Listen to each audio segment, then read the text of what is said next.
PM Modi गए थे, लक्षद्वीप गए थे, मालदीव का जो इशू है उसके बारे में आप क्या? नहीं, देखिए, ये हमारे मालदीव्स वाले हो या छोटे छोटे जो द्वीप्स है, आइलैंड्स है, वो किसी के अंडर में रहने दो। वो हम लोग ऐसे चीजों में सब नेबर्स एक होके काम करना चाहिए, नहीं तो बाहर के लोग आकर कब्जा करते हैं। और हम जब अपने नेबर है, नेबर के साथ ठीक ढंग से अपना बर्ताव होना चाहिए। और कोई हमारे सॉवरेंटी को धक्का दे रहा है, कोई अगर हमारी टेरिटरी में घुस रहा है, कोई अगर अपने जो हमारे सुरक्षा के लिए धक्का है, तो ऐसे लोगों को हम सबक सिखाना चाहिए। लेकिन जो चीज बातों से बनती है और एक दूसरे के बातचीत से होती है, तो ऐसे में हम चुपी झगड़ा कर लेके एक दूसरे से लड़ने में कोई फायदा नहीं है। और अब हमारी जो इकोनॉमी है वो भी दुरुस्त नहीं है, दिखने के लिए दुरुस्त है, बाहर सब लोगों को बताते हैं, लेकिन गवर्नमेंट में आज पैसा नहीं है। जितना उन्होंने प्रॉमिस किया, जितना उन्होंने कहा, उतना पैसा किसी डिपार्टमेंट में नहीं है।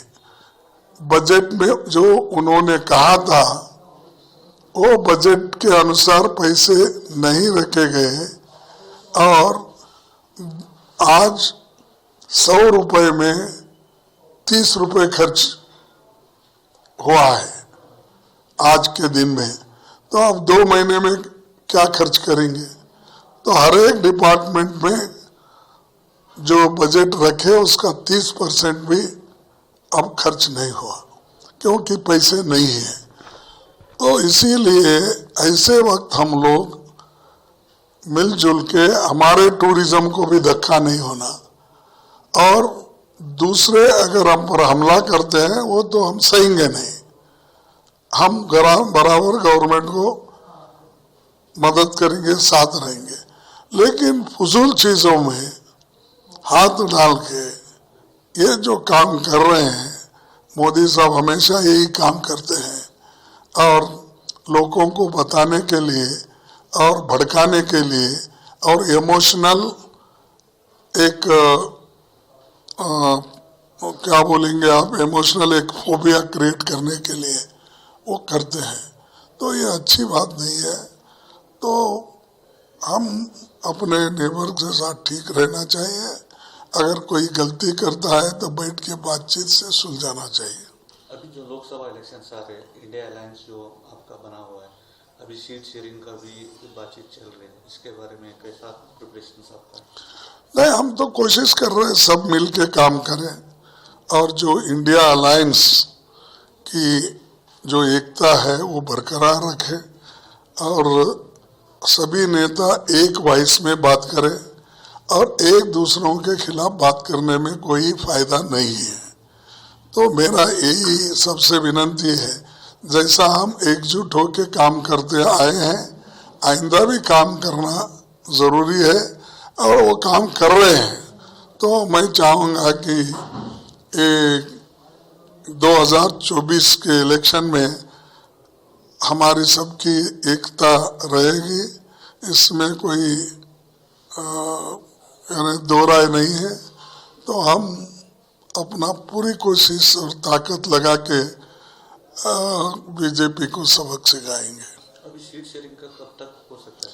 नहीं, सीट शेयरिंग अपने अपने एरिया में वो तो कर रहे हैं, और हमारे लोग भी जिस जिस जगह जो पूछना है वो हमारी कमेटी जाके पूछ रही है, तो वो जल्द से जल्द निपटा लेंगे हम। अभी जो राम मंदिर का इनॉग्रेशन है 22 तारीख को, आपका क्या स्टैंड है सर इसके ऊपर? नहीं, मैं अपनी राय परसों ही बोला हूँ, फिर बार बार बोलता नहीं। मैं प्रेस कॉन्फ्रेंस करके दिल्ली में ये कहा हूँ कि अपनी अपनी मर्जी, जो श्रद्धा है वो जा सकते हैं। बाकी के लोग जिनको इनविटेशन आया है वो अपनी राय दे सकते हैं। अब मेरे को इनविटेशन आया, सोनिया गांधी जी को इनविटेशन आया, हम तय करेंगे अप्रोप्रिएट टाइम पे। अभी जो आज ईडी रेड्स हुआ है जो महाराष्ट्र में, जो उद्धव ठाकरे फैक्शन के कुछ लीडर्स के ऊपर, ये पर्पसली कर रहे हैं डराने के लिए। और यहाँ हमारे पास किसी को डराते हैं, धमकाते हैं, ये काला धन जमाए हैं बोलते हैं, वही आदमी उनके पास जाने के बाद वो ठीक होता है। तो ये क्या है कि पॉलिटिक्स में डराना और अपने तरफ लेना, चाहे एमएलए हो, एमपी हो, लीडर्स हो, तो ये ठीक बात नहीं। ऐसा पंडित जवाहरलाल नेहरू जी कभी अपने विरोधियों पर नहीं करे, इंदिरा गांधी नहीं करी, लाल बहादुर शास्त्री नहीं करे, और अपने राजीव गांधी नहीं करे, नरसिंह राव नहीं करे। ये पर्पसली है। इस जमाने में क्यों हो रहा है? और वो तुम्हारे पास आके अच्छा कैसा होता है? हमारे पार्टी में रहे जब बुरा, तुम्हारे पार्टी में आने के बाद भला, ये अच्छा नहीं है। ये एक एटीट्यूड क्या है, एक डिक्टेटरशिप और डराने की कोशिश हो रही है। अभी जो सर कर्नाटक इलेक्शन और तेलंगाना इलेक्शन जीतने के बाद जो गारंटीज आप उधर लेके आए थे तेलंगाना और कर्नाटक में, वही जो है लोकसभा में करेंगे कैसा?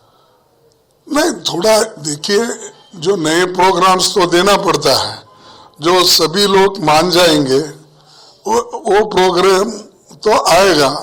और उसके अलावा भी लोगों की चिंता हमको ज्यादा है या मंदिर मस्जिदों की जगह, क्योंकि वो लोग अपने अपने लोग वो कर लेते हैं, वो उनकी आस्था का प्रश्न है। जनता के लिए क्या करना, ये प्रश्न डेमोक्रेसी में, लोकतंत्र में रहने वाले पॉलिटिशियंस को करना पड़ता है। हमारी को चिंता है अनएम्प्लॉयमेंट की, हमारे को चिंता है इन्फ्लेशन की, हमारे को चिंता है हमारे रुपए का वैल्यू घटते जा रहा है, हमारे को चिंता है बहुत से खाने पीने के चीज इतने महंगे हो गए हैं, कॉमन आदमी को वो कष्ट हो गया है। एक सोनिया गांधी जी का एक कार्यक्रम बोलिए, चाहे वो नरेगा हो, चाहे फूड सिक्योरिटी एक्ट, इसके वजह से लोग थोड़ा कुछ ना कुछ खा रहे पी रहे, पेट भर रहा, लेकिन बाकी के चीजों को ना बच्चों को एजुकेशन बराबर मिल रहा, ना बच्चों के लिए जो सरकारी स्कूल से टीचर भर्ती नहीं हो रहे, हायर स्कूल में जो कॉलेजेस है वहाँ लेक्चरर्स भर्ती नहीं, तो पूरे समाज को वो तंग कर रहे हैं। तो इसीलिए ऐसे चीजों को लोग बर्दाश्त नहीं करेंगे। नमस्कार, मैं हूं मानक गुप्ता। अगर आपको हमारा ये वीडियो पसंद आया हो तो इसे लाइक और शेयर जरूर करें, और हां, हमें सब्सक्राइब और फॉलो करना ना भूलें ताकि आप देश और दुनिया की कोई खबर मिस ना करें। तो जुड़े रहिए हमारे साथ और देखते रहिए न्यूज़ 24।